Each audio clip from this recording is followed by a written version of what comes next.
Parlons de la présidentielle de 2021 pour dire que l'un des éléments nouveaux, c'est bien le poste de vice-président de la République. Que dit la loi à ce sujet? Réponse dans ce commentaire de Maro Fabiola Boussari présenté par Céline Bovi. Le poste de vice-président de la République est l'une des grandes innovations de la loi numéro 2019-040 portant modification de la loi numéro 90-032 du 11 décembre 1990 portant constitution de la République du Bénin. Le président de la République est élu en duo avec un vice-président de la République.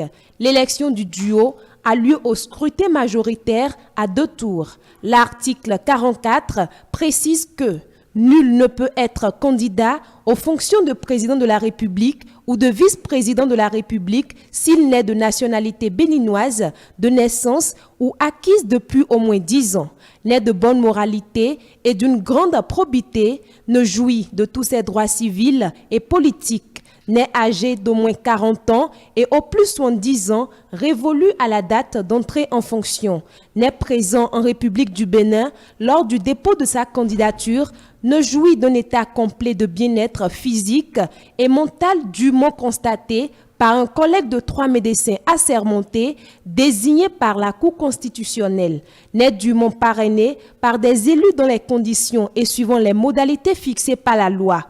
Le vice-président de la République assure la vacance de la présidence de la République dans les conditions fixées à l'article 50 alinéa 1. En cas de vacance de la présidence de la République par décès, démission ou empêchement définitif, l'Assemblée nationale se réunit pour statuer sur le cas à la majorité absolue de ses membres. Le président de l'Assemblée nationale saisit la Cour constitutionnelle qui constate et déclare la vacance de la présidence de la République. Les fonctions du président de la République sont exercées par le vice-président de la République pour le reste de la durée du mandat en cours.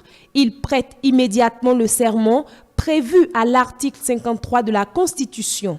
Installé dans ses fonctions, le vice-président de la République désigne au plus tard 48 heures après la prestation de serment et après avis consultatif du bureau de l'Assemblée nationale un nouveau vice-président de la République conformément aux dispositions de l'article 44, excepté celles relatives au parrainage. Au cas où il décède, démissionne ou est définitivement empêché avant la désignation du nouveau vice-président de la République, le président de l'Assemblée nationale prévoit le test, saisit la Cour constitutionnelle qui constate le décès, la démission ou l'empêchement définitif du président élu, l'absence d'un vice-président et la vacance de la présidence de la République. Les fonctions de président de la République sont exercées dans ce cas par le président de l'Assemblée nationale et celle-ci élit un nouveau président. Il en est de même au cas où le président de la République, élu seul, décède, démissionne ou est définitivement empêché avant la désignation du vice-président de la République. L'article 54 précise clairement que le président de la République ne peut déléguer aucune de ses attributions au vice-président de la République. Mieux, le vice-président de la République peut être démis de ses fonctions par l'Assemblée nationale sur saisine du président de la République pour manquement grave. L'acte de saisine du Parlement par le président de la République doit indiquer le nom du nouveau vice-président de la République proposé conformément aux dispositions de l'article 44, excepté celles relatives au parrainage. La destitution du vice-président et la désignation de son remplaçant sont acquises par un même vote à la majorité qualifiée des 2/3 des membres composant l'Assemblée nationale.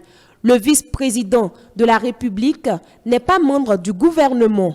Il représente le président de la République à la demande de celui-ci, à l'intérieur ou à l'extérieur du territoire. Il est le grand chancelier de l'ordre national. Les fonctions de vice-président de la République sont incompatibles avec l'exercice de tout autre mandat électif, de tout emploi public, civil ou militaire et de toute autre activité professionnelle.